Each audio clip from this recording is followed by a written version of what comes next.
ಇವತ್ತು Myntra total 59 ತೊಗೊಂಡೋಗಿದ್ದೆ. So ಅದರಲ್ಲಿ ಬರೀ 50 ಮಾತ್ರ ಡೆಲಿವರಿ ಮಾಡಿದ್ದೀನಿ.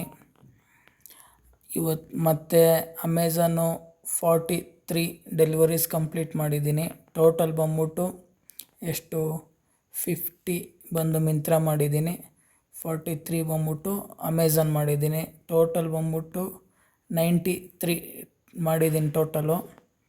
ಸೊ ಇದನ್ನು ಲೆಕ್ಕ ಹಾಕೋಣ ಎಷ್ಟು ಅಮೌಂಟ್ ಅಂತ. ಅರ್ನಿಂಗ್ಸು 50 ಇಂಟು ಮಿಂತ್ರದಲ್ಲಿ 15 ರೂಪಾಯಿಗೆ ಬರುತ್ತೆ. ಸೊ ಎಷ್ಟು 750 ರುಪೀಸು ಮಿಂತ್ರದಲ್ಲಿ ದುಡ್ದಿದ್ದೀನಿ.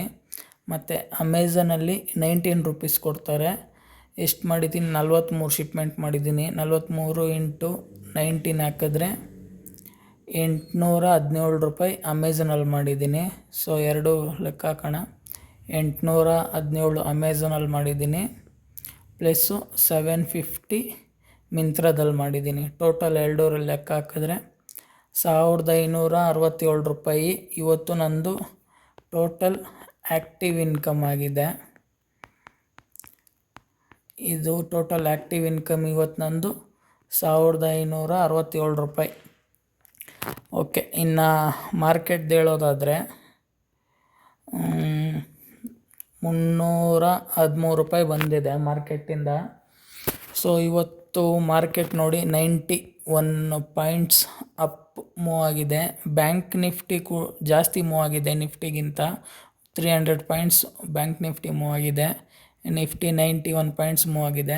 ನನ್ನ ಪೋರ್ಟ್ಫೋಲಿಯೋ ಹೇಳೋದಾದರೆ 313 ರೂಪಾಯಿ ಬಂದಿದೆ.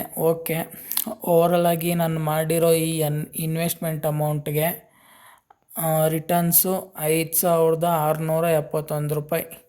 ಟೋಟಲ್ ಪರ್ಸೆಂಟೇಜ್ ಲೆಕ್ಕದಲ್ಲಿ ಹೇಳೋದಾದರೆ 4% ಬಂದಿದೆ. 4.12% ರಿಟರ್ನ್ಸ್ ಬಂದಿದೆ. ಸೊ ಇವತ್ತಿನ ಅಪ್ಡೇಟ್ ಇದು. ಸೊ ಇದೇ ಥರ ಡೈಲಿ ವೀಡಿಯೋಸ್ ಬೇಕಿದ್ದರೆ ಚಾನಲ್ನ ಸಬ್ಸ್ಕ್ರೈಬ್ ಮಾಡಿ. Thanks for watching.